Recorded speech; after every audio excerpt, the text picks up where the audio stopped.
Thank you, everybody. So this session, as I've just said, will focus on exploring the homes, jobs, and spatial strategy options of this current stage of the Lewes District Local Plan. In terms of the format of the session, in a moment, I'll pass over to Nadeem, who'll give some background and context, and then we'll be handing over to planning policy colleagues Anushka first, followed by Matt, and they'll be delivering the main presentation slides of this session. And then at the end, as we've done with previous sessions, we'll have a Q&A. We are asking viewers to put your questions in the chat function as we go, and I'll put a couple of links into the chat when we get started, just to get the ball rolling with that. We will dedicate the last section of the session to answering any questions, but if there's anything really really burning or something that you need clarification on, we'll try and pick that up as we go. And I think that's all we need to say to get started. Nadeem, I'll hand over to you first. All right, thank you. Good afternoon, everybody. And as Bryn said, this is the third of our webinars on the local plan consultation that's currently underway. The context for today is I'll do a quick overview of the policy background, touch on the emerging spatial strategy that is being developed for the draft plan, and then Anushka will take us through the policy directions for housing policies, with Matt finishing off the main part of the presentation on the local plan policies, directions for employment and regeneration. So just in terms of a little bit of background and policies context, so the purpose of planning is to help deliver sustainable goals, and it does that through providing a framework. As I've said in the previous two webinars, planning in England is plan-led, and at the top end of that is a government-led plan, and they've put that through the National Planning Policy Framework.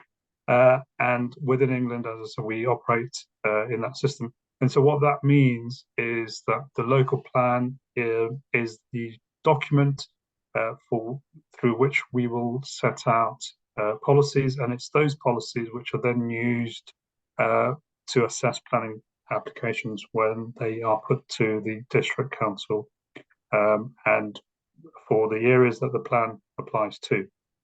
Which, just as a reminder, is that this plan, the Lewes Local Plan, is only applicable to the areas which fall outside of the national park. The National Park Authority itself is developing a separate plan for the area that is its planning area and planning authority. Right. In terms of what the development should be looking, what type of development we should be planning for, through the consultation document, we've set out 3 scenarios for determining what our housing need is, and those are using the standard methodology as prescribed through the guidance and national planning government formulas, which gives us a housing need of 602 dwellings per annum, averaged out over the 20-year period for the plan. A second alternative that we've looked at, or the second scenario that we looked at, was 300. It gives us a need of 397 dwellings per annum. And the third and final option that we've looked at was the 2021 census data, which gives us a housing need of 574 dwellings per annum. So knowing what our housing need is, we then need to consider how we can meet that need through the local plan. And the consultation document sets out our journey on how we are trying to meet that need and what our housing requirement will potentially be. And at this stage, we haven't set a single figure, but we're looking at a range between 271 dwellings per annum and 468 dwellings per annum. That number and that range is something that we will continue to work on and develop and see how we can meet our full need. And indeed, if it's possible to meet our full need, given our constraints. So that's the sort of development needs. Now, how we would to meet that is through the spatial strategy. And again, in the issues and options consultation, we put out 6 discrete options. We've considered these further, and they are included in the consultation document. As you'll see from the screen, there are only 5 options that we are currently looking at and considering.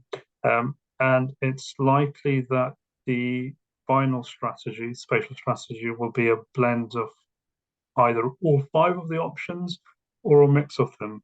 And that is something that we will develop further and put out for further consultation through the draft local plan in the spring of next year.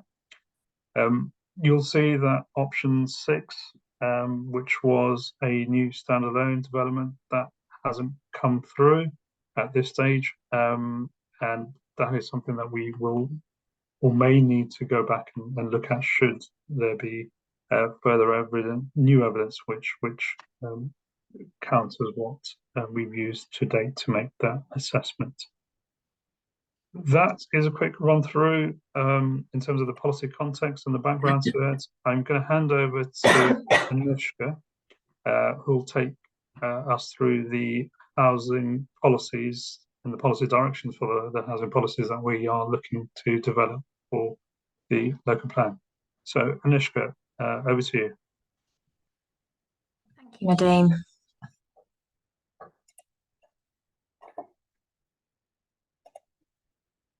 Okay, our housing policies are based on the aim of ensuring that homes meet the needs of all of our population. This is in the context of meeting national planning policy requirements, but also recognising that we are planning for a constrained area where we need to make the best use of the housing stock and development opportunities. We've tried to keep the homes policies succinct, so they really focus on what type of housing we want in different places. Policies for the design of homes, addressing climate change through building fabric improvements, and ensuring that homes are supported by appropriate infrastructure and all the things that are needed to make homes sustainable, are addressed in the relevant thematic policies in the rest of the plan. Go on to the next slide, please, Nadeem. Thank you. Our consultants, ACOM, have prepared a local housing needs assessment for the plan area. That's in accordance with the requirements set out in National Planning Policy Framework paragraphs 61 and 62. This is our primary evidence for the homes policies, and we've drawn on that alongside engagement with our housing officers in the council, our elected members, and particularly the responses to the issues and options consultation to enable us to set out which policies we think we need in this section. The LHNA is available to download from our consultation portal. I will be highlighting how we've used the LHNA findings as we go through the individual policies. I won't go into the extreme detail that's gone into in the report today. If you would like further information on how we've used the HNA findings to derive the policies, I would urge you to read the Homes Policies topic paper, which is also available in the consultation portal. Next slide, please. Our first policy in the homes section is on meeting housing needs. It's an overarching strategic policy, and it deals with some of the housekeeping matters, for want of a better term, of the NPPF.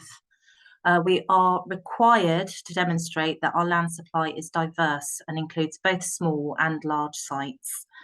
We're required to show that we're providing enough plots for self-builders, those who wish to build their own home or customise their own home, those people that are on our self-build register. And we're also required to show that we are making best use of the land available by setting out our required densities for development. We've also set out a strategic level 40% target for affordable housing in this policy. That's in view of our anticipated need for 125 affordable rented homes per annum and 290 affordable homes to buy per annum just within the plan area. Our approach to density taken through this policy doesn't deviate substantially from the existing local plan.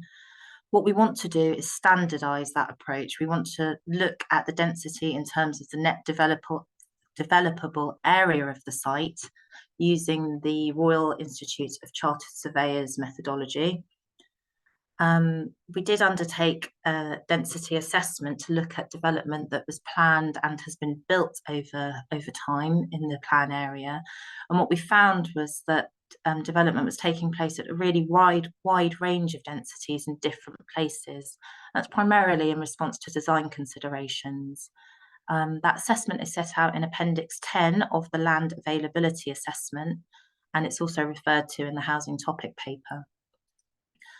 What we've done is set out the minimum density that should be achieved in accordance with where a settlement is in the emerging settlement hierarchy. So for district centres, that's the coastal towns, we're looking at a minimum density of 50 dwellings per hectare. For rural service centres, which we think will be Newark and Ringmar, we're looking for 30 dwellings per hectare alongside the service villages of Barkham Cross, Plumpton Green, Wivelsfield Green and South Chailey. Everywhere else in the district, we're looking for a minimum of 20 dwellings per hectare. Next slide, please. Our second housing policy, Suitable Homes for All, is aimed at ensuring that new homes fit the demographic profile of our district. The local housing needs assessment found that there is a pressing need for 2-bedroom homes in our plan area. That's reflecting both smaller household sizes and also that are prevalent now and are anticipated to continue. So to support that, we're looking for major residential schemes, that's ones with more than 10 dwellings, to include more 2-bedroom homes than any other size of dwelling.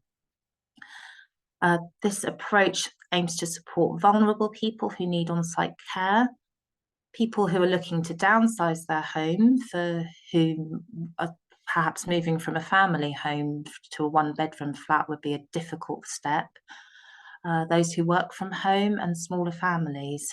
Also supports those who may be able to afford to buy smaller properties. This approach was supported throughout responses to the issues and options consultation, and it's something we do really want to support through our policy. The next bullet point is about the accessibility of homes. With an increasingly elderly population, we are more likely to require homes that can be easily adapted to meet people's needs as they continue through their lives. So we're therefore proposing that new development has a higher standard of accessibility than is currently required under building regulations. The government is proposing to introduce the higher regulation M42 accessible and adaptable standard in the future, but we are supporting including that requirement in the policy ahead of that government introduction.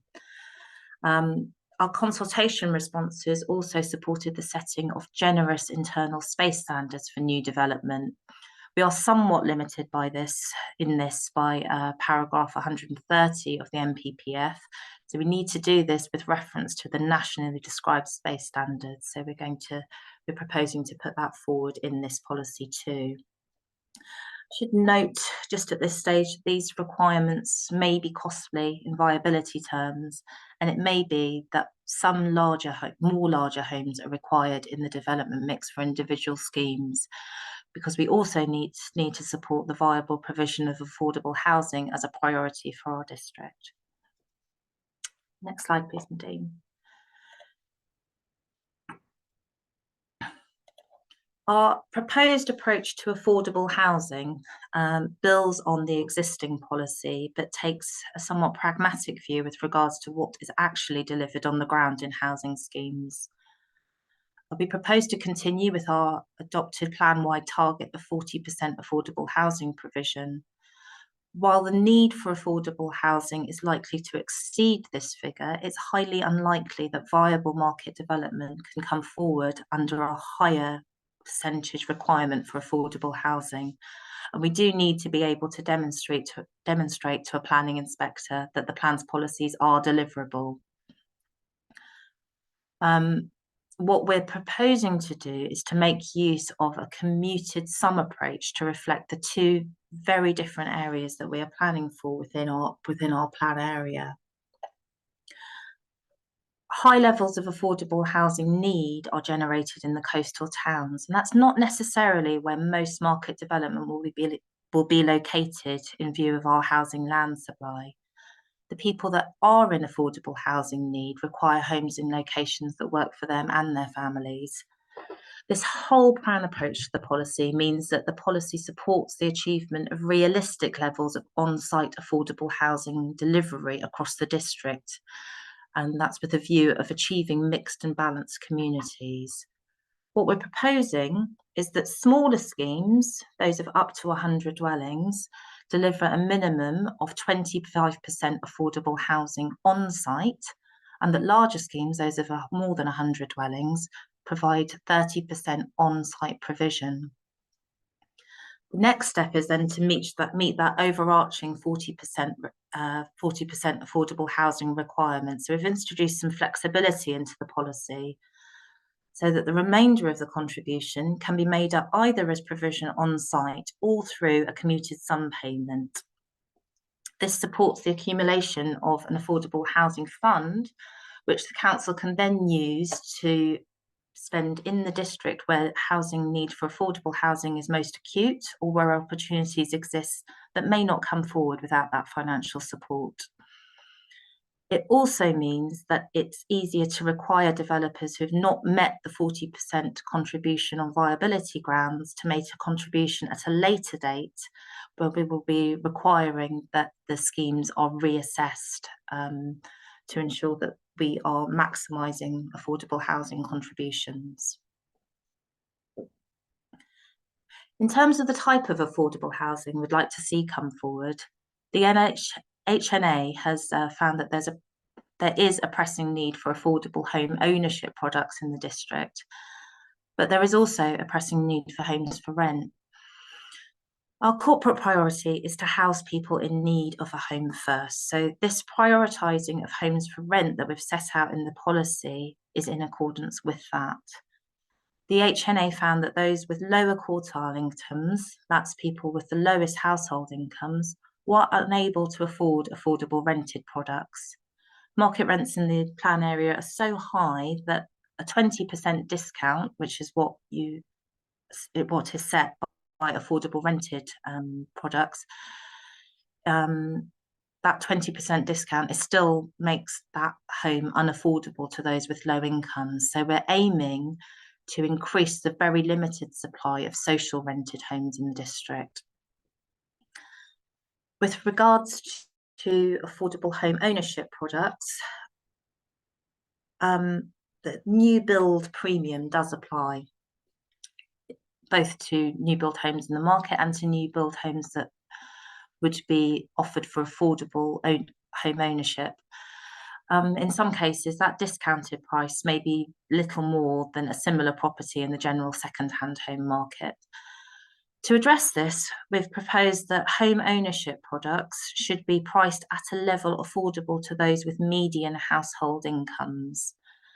This is likely to mean that home ownership, so that's shared ownership, products are offered at a 10% ownership stake, and where a developer is putting forward first homes as part of the mix, that they will be offered at the maximum 50% discount.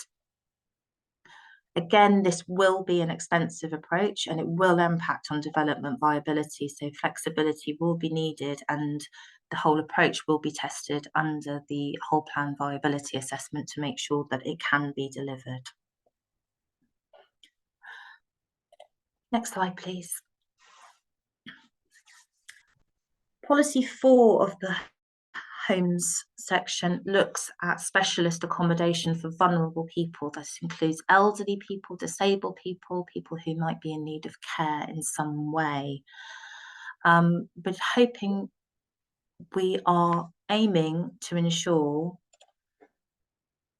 that homes for vulnerable people support their continued independence. And to support that, we're looking at directing supported housing, that's traditional sheltered accommodation, to locations with good access and good accessibility to goods and services with reference to the settlement hierarchy. So that means that places for sheltered accommodation will be directed primarily to the district centres and the coastal towns. Outside of district centres, we'll be limiting this provision to service settlements, provided that the development is able to make a contribution to public transport services. For care homes, there's less of a need for residents to be able to independently access day-to-day services. So we propose that these can be located within all settlements in the district, provided that appropriate contributions to public transport services are made. Supporting people, families who are caring for a dependent, vulnerable person, we are proposing to support the provision of residential annexes, provided these are supported by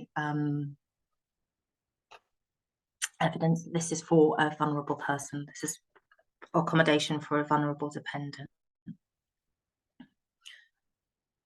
Next slide, please.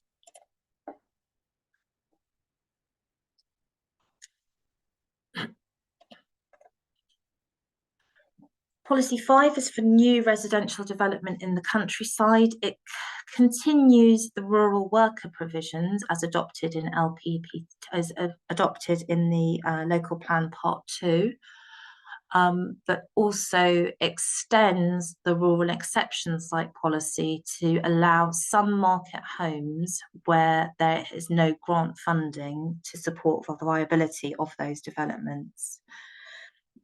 It should be noted that first home exception sites are currently set out in a written ministerial statement. So where developers do proposed first home exception sites, we would want to ensure that we secure the maximum discount on those homes. So by including that within this policy, we were able to specify that a 50% discount on the maximum 50% discount is achieved. We're also proposing to include a single plot exception site for self-builders. This can be particularly good for those with a local connection to the settlement in question. You may be able to find a small plot, such as a garden extension, that's just outside settlement boundaries, and that helps to allow self-builders to stay within their communities. Next slide, please. 6th policy is making best use of existing rural buildings. Again, we are continuing the adopted approach to replacement dwellings, that the home that is replaced should be of a similar size to the building that is being replaced. For conversions, there are now substantial permitted development rights in action across the country. So where permission is required, we propose to limit the conversions to those where public transport access to a settlement can be achieved. And we're only proposing to support those conversions when there is no demand for economic use of the existing building.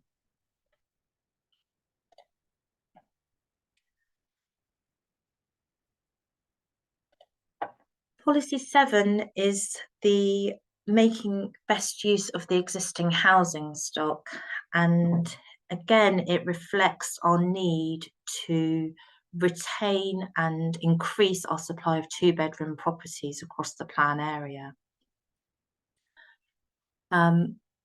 This policy aims to support increased capacity within our existing housing stock, and so will support the redevelopment of existing residential homes within settlement boundaries, either through subdivision or through demolition and provision of smaller homes on site. We are seeking to resist substantial extensions to smaller properties that are already within the plan area. We've set this limit as homes of around 90 metres squared, as this is the size of a 2-bedroom home, a modest 3-bedroom home, or a modest 2-bedroom bungalow. There's more on the details of how we've set that limit in the housing topic paper. The aim of the policy is to retain 2- and 3-bedroom homes that the plan area needs, not to stop people extending their homes. So this 30% increase would allow a sizable ground floor extension or a modest 2-storey extension sufficient to provide an extra bedroom where needed. Again, there are substantial permitted development rights to allow householders to extend their homes. So we're looking at the extensions that would require planning permission and seeking to limit those to the 30% increase. What we want to prevent through this policy is substantial extensions to bungalows and modest homes on larger plots, which turn them into very large homes. Where those opportunities exist, we want to support redevelopment for more smaller homes. Our final policy in the home section is accommodation for gypsies and travellers. Our existing allocated site, some of you may be aware, is just outside Plumpton Green, and it's currently subject to a planning application for an alternative use. Our primary evidence for the provision of gypsy and traveller sites is the East Sussex Gypsy and Traveller Accommodation Assessment, which is available to view on the consultation portal. The study found that there was a need for 6 pitches for people that meet the ethnic definition of gypsy or traveller over the plan period. We've already granted permission for 1 pitch during the plan period, so we need to find and allocate 5 pitches where, if possible. There is a further planning definition set out in planning policy for traveller sites. The local plan is only required to make provision for people that meet that definition, and the Gypsy and Traveller Accommodation Assessment found that we only need to find 2 pitches for people that meet the planning definition. So if we can't find a site for 5 pitches, then that's what we'll be doing. We'll be asking strategic sites of providing more than 100 homes to make provision for 2 pitches for gypsy and traveller families. That concludes our review of the housing policies. I'll hand over to my colleague Matt, who will be reviewing the economy and regeneration theme. Thanks, Anushka. Yeah, so I'm going to talk through the economy and regeneration theme. So we know that the local plan's got an important role to play in terms of stimulating the economy, and that's particularly in terms of ensuring that there's sufficient quality, but also quantity of employment space to make sure businesses can provide the jobs that are required. It's also important that local people can find local jobs to their area. This helps to reduce the amount of commuting in and out of the district, and it also helps to build community wealth and retain wealth generation within our area. We're proposing 8 policy directions relating to the economy and regeneration, and I'll talk through those in a second. But before I do, I just want to talk a little bit about the evidence that's been used to influence and inform this theme. The next slide, please. So 3 key evidence studies that have been used to inform the economy and regen theme. These are the Economic Needs Assessment, the New Haven Port Freight Assessment, and the Retail and Leisure Study, and they're all recent studies. They've all been completed this year. The Economic Needs Assessment deals primarily with employment that's related to office, industrial and warehouse uses. The study looks at the existing situation in terms of the amount of employment space we have currently, and it makes forecasts for the amount of employment space that we're likely to need over the plan period. In terms of the findings, it identifies that there are 39 employment clusters across the district, and these are things like industrial estates and business parks. It finds that the vast majority of these clusters are functioning well and have high occupancy rates. In terms of future need, the study forecasts a need for around 10,000 square metres of office space over the plan period. And this takes into account changes in work practices that we've seen recently, such as working from home. The main location for office space in the district is in Lewes Town, but we are currently assuming that the plan area will need to accommodate around half of that overall need. And we'll have further discussions with the South Downs National Park Authority about this under the duty to cooperate. In terms of industrial and warehouse space, the study forecasts that demand for industrial and warehouse is likely to slightly decline over the plan period. And this is mainly due to a projected decline in manufacturing, although this is a national trend that it covers the whole country. The study identifies that there may well be overspill from Brighton where businesses can't find appropriate space, and these businesses could be attracted to Newhaven, particularly as a result of the enterprise zone. The next evidence study is the Newhaven Port Freight Assessment, which is linked to the Economic Needs Assessment. This study analyses the past activity at Newhaven Port and makes forecasts on future activity relating to freight, logistics, and passenger operations.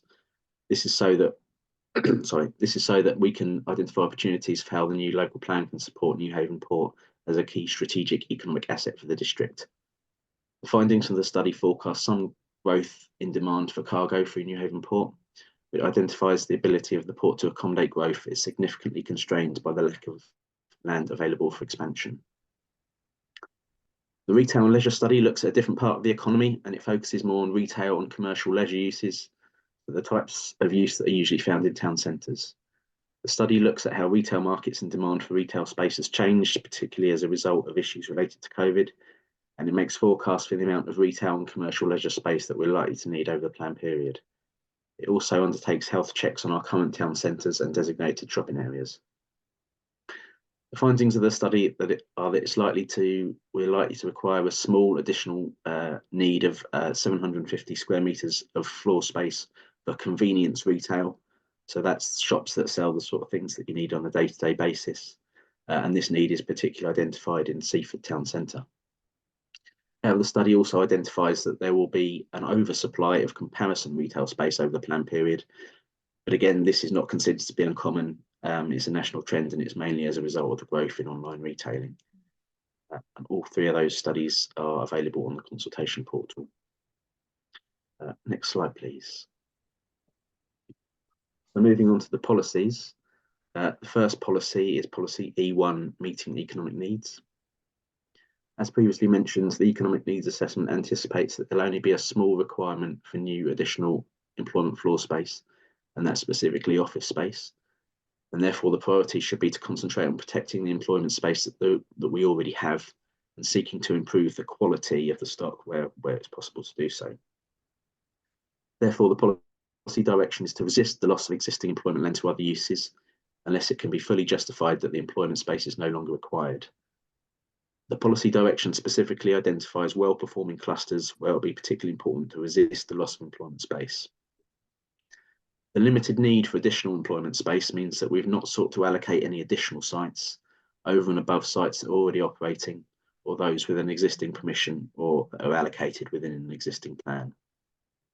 The economic needs assessment does identify that there is sufficient space within existing clusters to enable intensification and densification of existing sites to provide more space if required. Although the majority of the identified clusters are within the coastal towns, it is identified as important for Ringmat and the rural networks it serves to protect employment offer in this area as well. Next slide, please. Next policy is policy E2, Newhaven Town.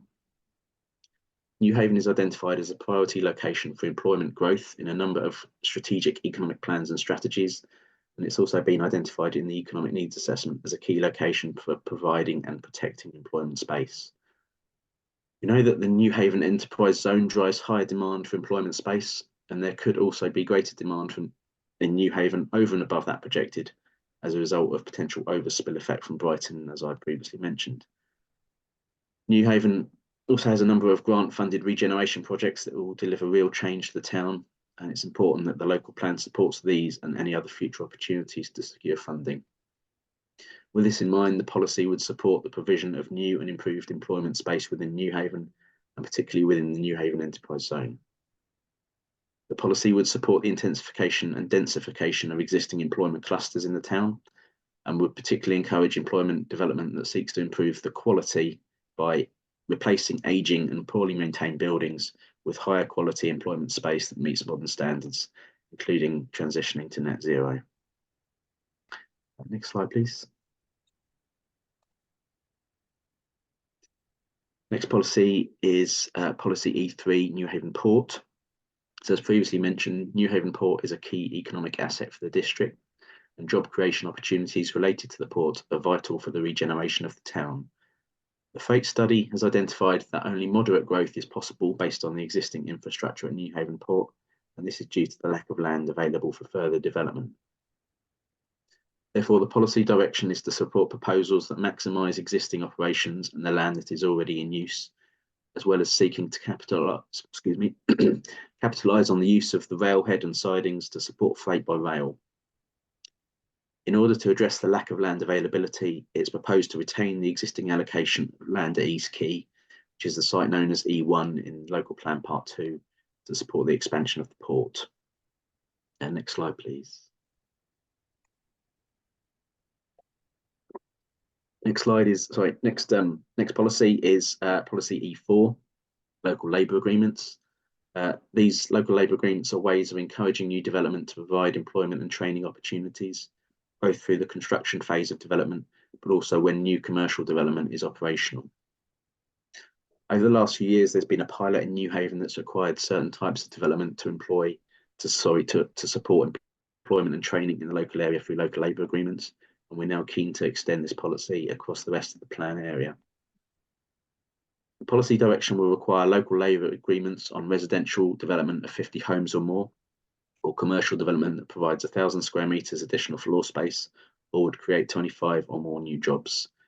Developers would be required to commit to an employment training plan that would involve obligations on them to provide training, education and employment opportunities for local people.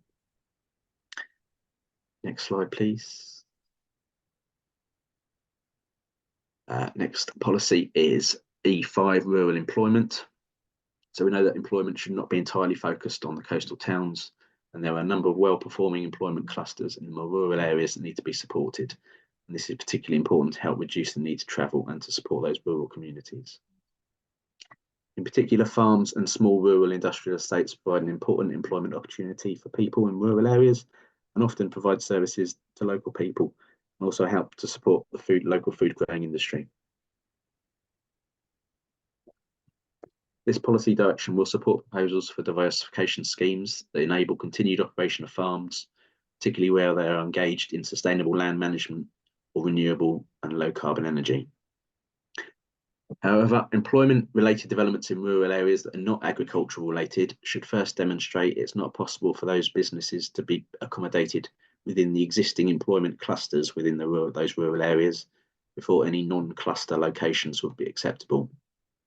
This will help to support the ongoing success of the rural clusters.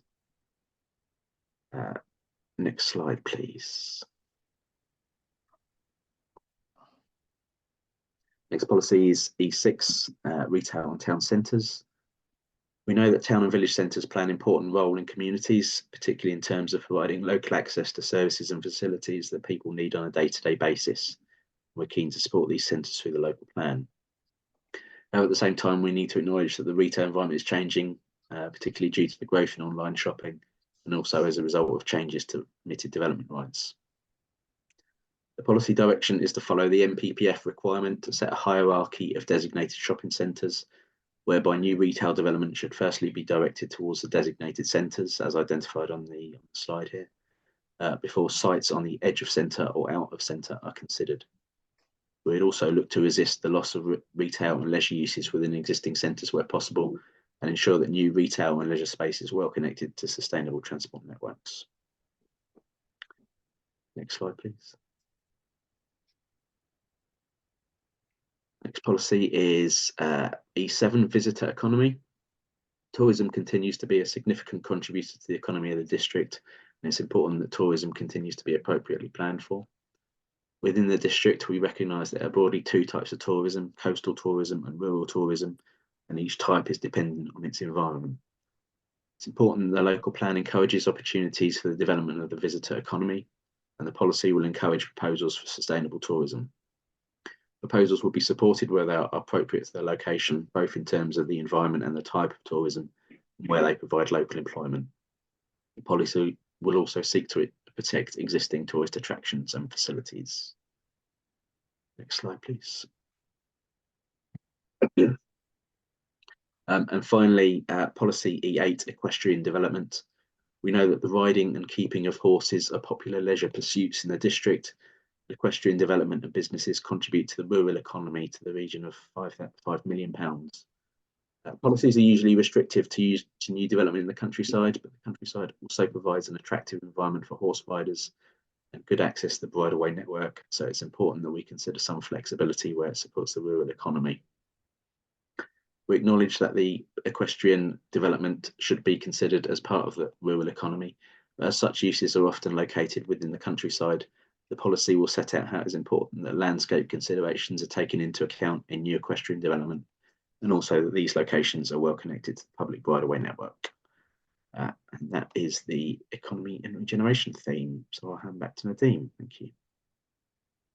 Oh, great. Thank you, Matt. Hopefully that has given you all an insight into two of the key areas that we are looking to try and develop policies on for the local plan. In terms of how you can get involved in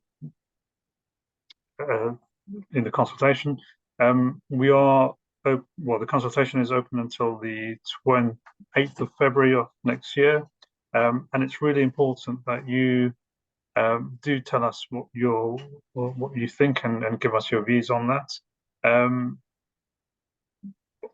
On the next slide, I'll provide details of how you can do that.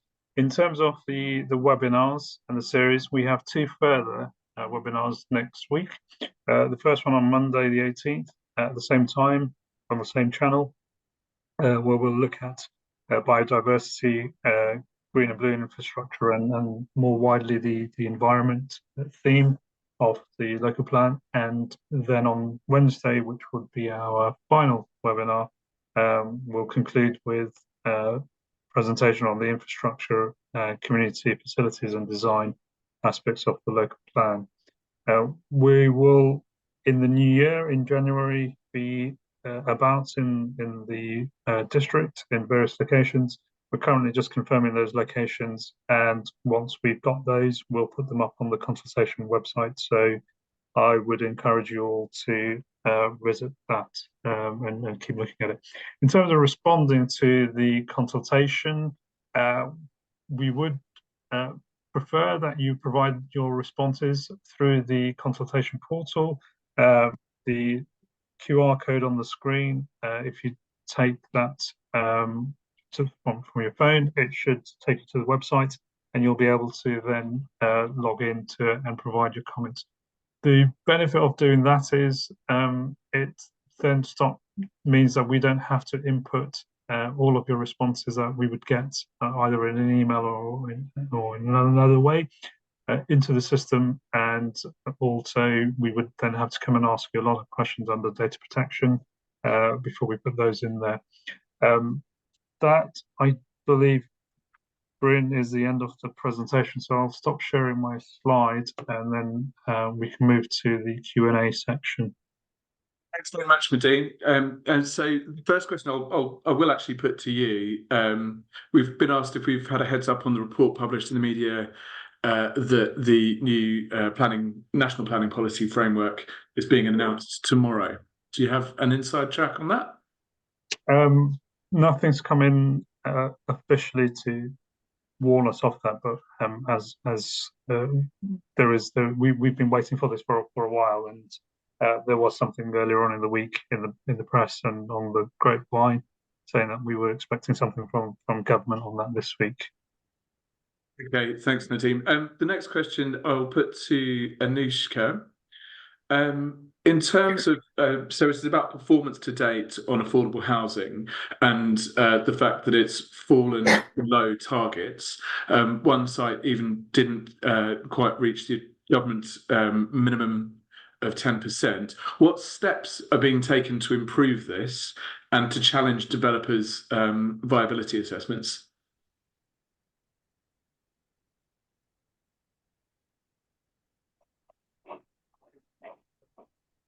Ooh, do I need to ask you to unmute? Bear with me. Sorry, Anushka, it's my fault. That's okay. Thanks, Bryn. So part of our approach within the policy on the viability assessments is that we are asking developers to submit their viability assessment at the start of the negotiations on affordable housing, and also to resubmit that assessment at discrete stages throughout the life cycle of the development as it's built out. This gives us the opportunity and they'll have to pay for it themselves, an independent valuer to go back and assess whether or not they are actually able to meet our 40% target. There are changes afoot at a national level in terms of infrastructure delivery, which are being consulted on at present, which is looking to bring affordable housing into the fold of wholesale infrastructure delivery. And part of that approach is that viability assessments will need to be reassessed over the life cycle of a development. So we're trying to align with that as it emerges as well. We've got to remember as well that although affordable housing is a priority, that there are other things that development needs to finance. And there is a balance to be struck between the provision of affordable housing and, for example, making sure that there are adequate contributions to things like education provision, NHS provision, roads, and all the other infrastructure that we need to make sure that places work for the people that are going to live there. I hope that answers your question. I think it was Linda. Thanks very much, Anushka. Yes, it was Linda's question. The next question came from Anef, and it's how have existing neighbourhood plans been taken into account in preparing these proposals? So I'll put that to you, Anushka, unless Nadeem, you're best placed to answer that. I was just going to say, so in terms of the policy's context, the local, so as I said at the start, the planning in England is plan-led. So at a national level, we have the National Planning Policy Framework, which sets out what local plans are expected to include, and our local plan has to be in conformity with that. And that is what is tested at, one of the things that is tested at examination. In terms of neighbourhood plans, the policies in neighbourhood plans would have to be in conformity with the strategic policies of the local plan, and therefore that's the hierarchy of plans. Now, in terms of developing the current local plan, what regard have we had to the neighbourhood plans? In terms of the policies, we've looked at what is in neighbourhood plans, and where there are policies in neighbourhood plans that are there, we've brought those back into or had consideration of them in developing the policy directions that are being set out through the local plan. Ultimately, it will be ongoing conversations with parish councils and town councils as we move forward towards a draft plan in the spring. Thanks very much, Nadeem. So the next question, and I'll stay on you for this one, is could the training opportunities also be linked to colleges so that they're sustainable in the long term? And that's a question from Tanya.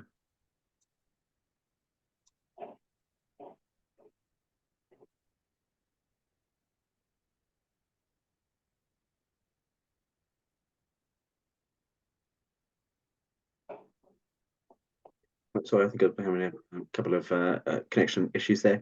I think short answer is yes. There is a pilot on local labour agreements in New Haven at the moment, and that's the sort of thing that does happen involves things like apprenticeship schemes, which is obviously linked to local colleges through the construction phase, as well as the employment phase. So yeah, I think there's a quite a short answer in yes, it definitely can.